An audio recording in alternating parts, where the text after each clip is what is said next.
I'd like to get started by welcoming the Executive Director of the Southeast Tennessee Development District, Ms. Beth Jones.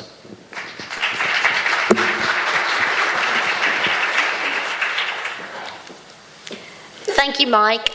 Good morning, everybody. I would submit to you, like Mayor Burke, I have grown up in the city of Chattanooga and Hamilton County. We're living the Gigabit future. The rest of the region is envisioning the Gigabit future.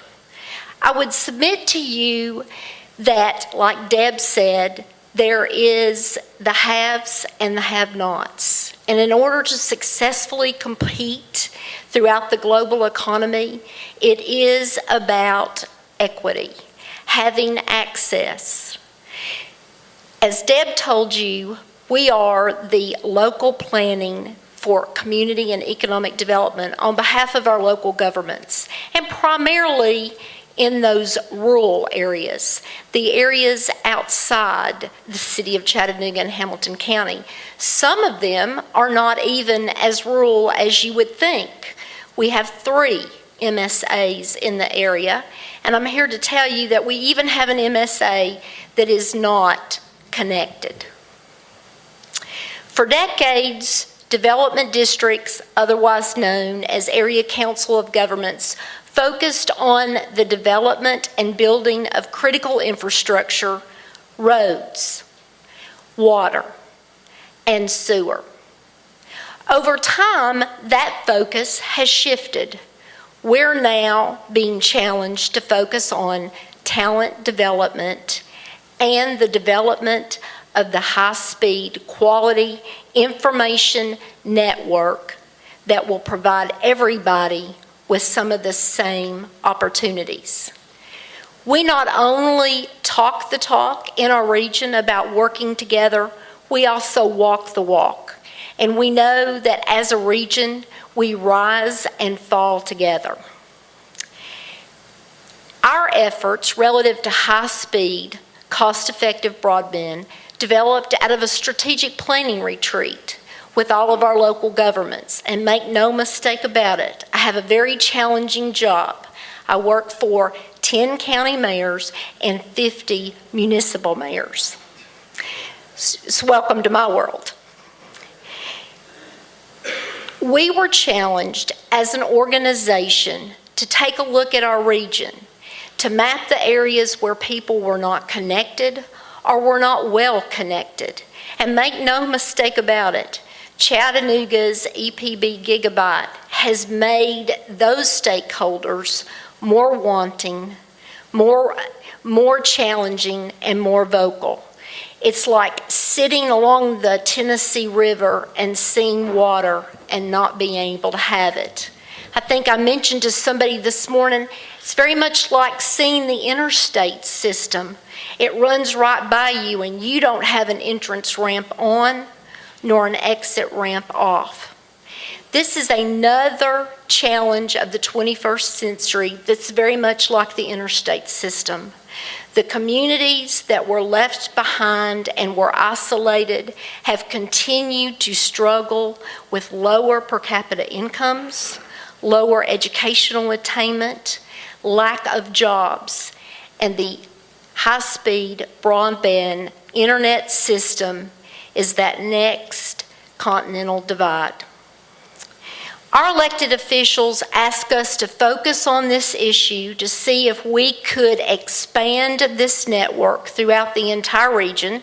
Number one, because we're the best region in the entire country, but because of the following reasons. We've already indicated those. Educational attainment. We have work to do in that regard throughout the Southeast. It's to facilitate distance learning.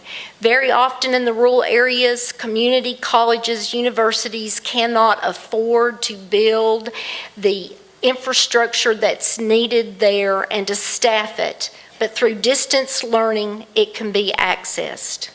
The retraining of dislocated workers who can't afford to commute into the big cities to get the training that they need. the enrichment of their young people can only access a specialized class through the internet or complete their assignments by access to the information highway. Today in Bradley County, Cleveland, and MSA, we have young people going to school being challenged by that information highway only to return to their homes, and no, we're not talking about the hinterlands, a very short distance, and not have that connectivity. Business development, home-based businesses trying to grow and prosper. Our state tells our rural communities that is your economic development niche. And entrepreneurs located in rural communities that have to have access to succeed. If that's their niche, they have to have that interstate system for high-speed, quality broadband. Medical care. Small rural hospitals struggling to provide quality care to a smaller, more dispersed population, often with more significant health challenges because they haven't had access.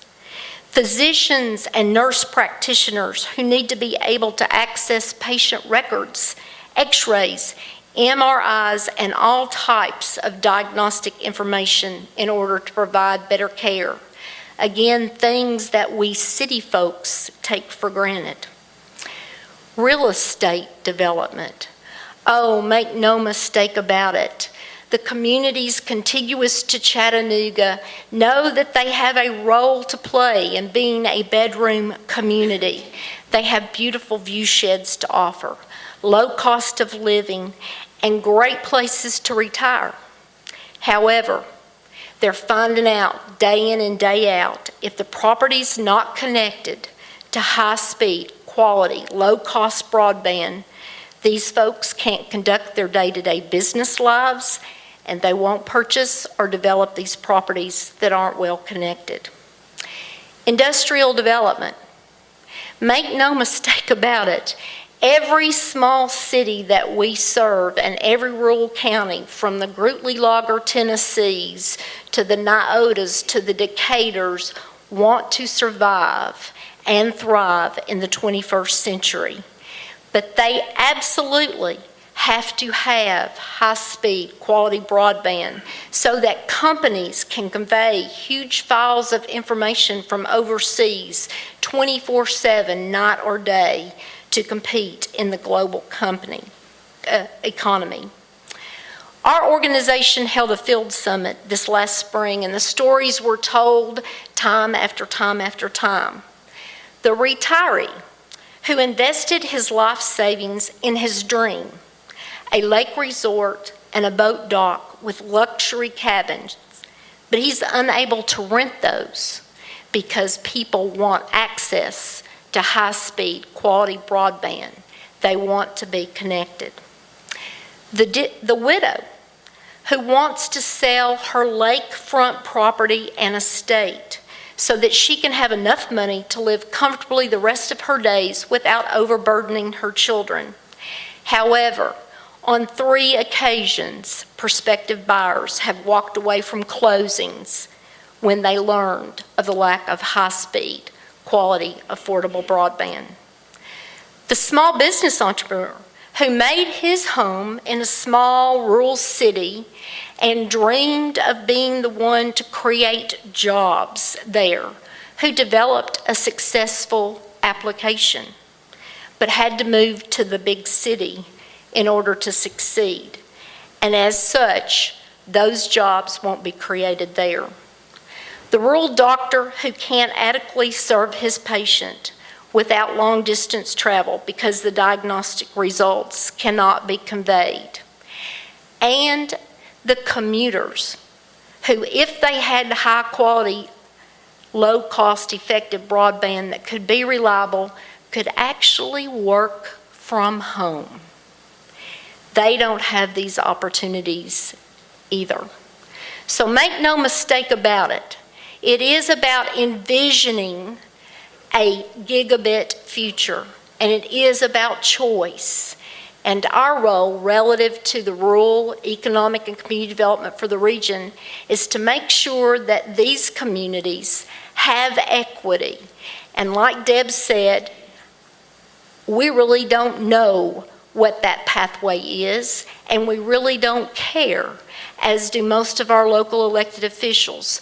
They just want their residents and their constituents to have equity as we compete in the 21st century and have access to this information highway. Really appreciate you all being here. I'm looking forward to this dialogue. I know there's more talent in this room than I can shake a stick at, so certainly we should be able to resolve and come up with solutions to provide this for the rest of the people throughout our country. Thank you.